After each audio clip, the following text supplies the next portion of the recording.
Bonjour et bienvenue dans cette vidéo qui sera assez courte, qui va reprendre quelques informations données dans le site jwleaks.org, jwleaks.org, ça veut dire fuite, hein, les fuites de chez les témoins de Jéhovah. La section à propos indique, bon, il y a des adresses de contact, et ça indique que ce n'est pas un site d'apostat. On peut supposer que ça paraît assez logique hein, pour le concept de fuite. On peut supposer que c'est géré par un ou plusieurs frères. Alors je dis frères plutôt que sœurs parce que c'est auprès des hommes que les témoins de Jéhovah confient des responsabilités et donc des informations plus ou moins secrètes qui mériteraient qui seraient intéressantes à partager. Bon, il restera à vérifier si les informations que je vais montrer vont se vérifier ou pas, hein. Il n'y a rien non plus de sûr à 100%. L'idée, c'est pas de chercher des Nostradamus, mais il y a un article du 2 janvier 2024 qui fait des prédictions pour l'année qui vient. Et donc, bon, ma foi, ça pourrait être intéressant parce que ça va un peu dans la lignée de tendances qui existent déjà. Donc, c'est possible que ça aille dans ce sens-là. Une des choses qui sont mises en avant, c'est que l'esclave fidèle avisé, hein, les têtes pensantes des témoins de Jéhovah, qui sont aux USA, auraient décidé de supprimer certains postes. Alors, ça fait longtemps que je ne suis plus trop dans le... Enfin, comment dire, je ne me rappelle plus exactement de tous les niveaux de hiérarchie qu'il peut y avoir, mais on parle essentiellement des surveillants de circonscription et le district, si je ne m'abuse. Avec, pour rappeler un petit peu, quand même, on a des assemblées, des congrégations qui ont leurs anciens, qui sont l'équivalent des curés. Hein, je précise un peu pour les gens qui ne connaîtraient pas, mais donc les anciens, ce sont des gens qui ne sont pas payés par, par le culte, hein, c'est quelque chose qu'on fait en plus d'un travail profane. Et donc les anciens s'occupent de leur congrégation et régulièrement il y a des visites de la part de surveillants, overseers en anglais. Ces surveillants sont là pour encourager les congrégations et puis pour surveiller un peu ce qui s'y passe et s'assurer que ça file droit. Et c'est l'occasion par exemple d'avoir une semaine spéciale chaque année dans laquelle on est invité à prêcher encore plus que d'habitude, etc. Avec les modifications récentes qu'il y a eu chez les témoins de Jéhovah, le fait que il n'y a plus de rapport de service, je pense que je reviendrai dans une autre vidéo, enfin, d'autres gens en ont parlé, mais ça peut être intéressant de commenter ça toujours un peu plus. Avant, les témoins de Jéhovah devaient tous les mois remettre un rapport hein, sur un papier. Donc, si vous ne les connaissez pas spécialement, enfin, sachez que quand ils venaient au porte-à-porte ou avec les chariots dans la rue, là, ben en fait, ils devaient compter leurs heures, et aussi compter le nombre de documents qu'ils donnaient à des gens, etc. Et ça c'était écrit et ça allait sur un petit papier qu'ils mettaient dans une boîte à la fin du mois. Et c'était pas des papiers anonymes, hein, c'était nominatif, ce qui fait qu'on pouvait être repris, enfin encouragé, disons, euh, encouragé à faire mieux si le nombre d'heures était un peu limite. En gros, si vous faisiez 2 heures par mois, ça ne le faisait pas du tout. Enfin, en gros, voilà, après, ça dépend des congrégations, mais moins de 10 heures, je pense que c'était quand même globalement assez mal vu, quoi. Et ça a disparu depuis peu de temps. Il y a aussi la limitation sur le port de la barbe chez les frères, les hommes, qui a disparu. La barbe était interdite, on va dire, enfin, ou fortement déconseillée. Enfin, on ne pouvait pas avoir des responsabilités dans une congrégation si on portait la barbe, ce qui était justifié de manière un peu bancale. Du coup, ça a sauté.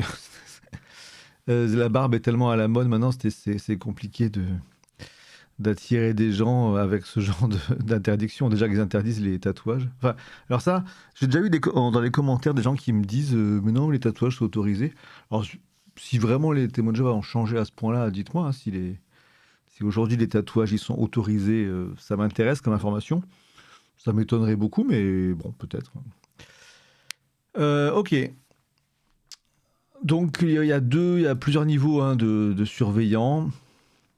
Et si je comprends bien, alors, je ne suis pas certain d'avoir tout saisi, mais parce que du coup je connais pas très bien les termes précis des hiérarchies, surtout en anglais, mais si je comprends bien, les surveillants, il y avait deux niveaux, donc, enfin deux niveaux que je connais. Les principaux, surveillants de circonscription qui vont gérer quelques assemblées, quelques congrégations, et les surveillants de district qui couvrent une zone plus large.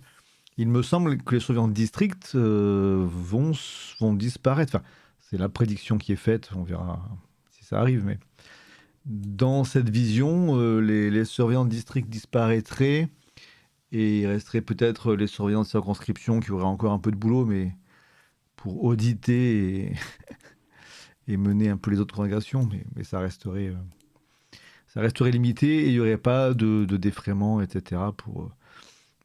Pour gérer leurs frais. Donc ça va être un peu en mode tranquille. En gros, c'est des questions de frais hein, qui ont l'air d'être pas mal mis en avant. Ce qui fait le lien avec la deuxième news. Enfin, news, c'est un bien grand mot, parce que comme je disais, c'est hypothétique, mais on pourrait s'attendre à avoir une augmentation de la vente des salles du royaume. Alors, il y a un site qui référence tout ça, hein, je ferai une vidéo dessus aussi, ça peut être intéressant. Donc il y a a priori une augmentation déjà quand même de la vente des salles du royaume, qui c'est un peu leurs églises, quoi. Ce qui pourrait indiquer que bon, bah, leur fréquentation n'est pas au beau fixe et qu'ils font des fusions d'assemblées, de congrégations. Alors, il a été dit aussi souvent sur des forums comme Reddit ou quoi que les témoins de Jéhovah, enfin les dirigeants hein, des témoins de Jéhovah, avaient peut-être mis en avant beaucoup la construction de salles du royaume par des frères et sœurs, qui est une main-d'œuvre gratuite. Hein. Bon, ça reste coûteux de fabriquer des assemblées, enfin des lieux, puisqu'il faut bien le matériel et tout, mais ils ont quand même une main-d'œuvre qui fait beaucoup, beaucoup gratuitement. Et les lieux qui sont créés, à chaque fois, ils sont très. C'est des lieux assez modernes et modulables, qui sont pas très. Ils font pas forcément église dans un sens catholique ou quoi. Hein. Donc, c'est des choses qui sont potentiellement faciles à revendre. Donc peut-être que dès le début, dès les années 80, quand il y a eu un grand mouvement vers ça, peut-être qu'il y avait déjà en tête l'idée d'un jour pouvoir faire du bénéfice là-dessus. C'était peut-être un investissement, je sais pas. Bon. Ça, c'est des choses qui ont été évoquées par-ci, par-là.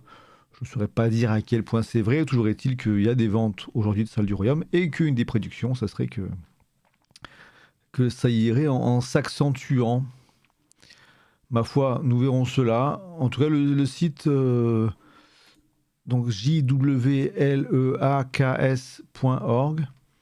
Le site est toujours intéressant à surveiller. Hein. C'est une source parmi d'autres de nouvelles par rapport aux témoins de Jéhovah qui ne viennent pas, voilà, ça vient pas directement des sources officielles, donc ça a un peu plus de chances d'être honnête.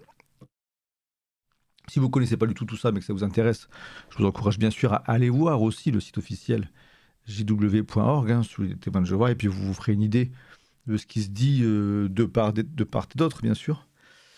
Sur le site jwleaks.org, on trouve aussi des documents confidentiels qui ont fuité, parce qu'il y a quand même beaucoup, même chez les anciens, les surveillants ministériels, qui sont un peu leurs assistants, enfin qui sont leurs assistants. J'ai dit surveillants, je voulais dire assistants justement ministériels. Donc il y a des documents qui sont logiquement confidentiels, comme ce manuel Faites paître le troupeau de Dieu, qui est réservé aux anciens des congrégations.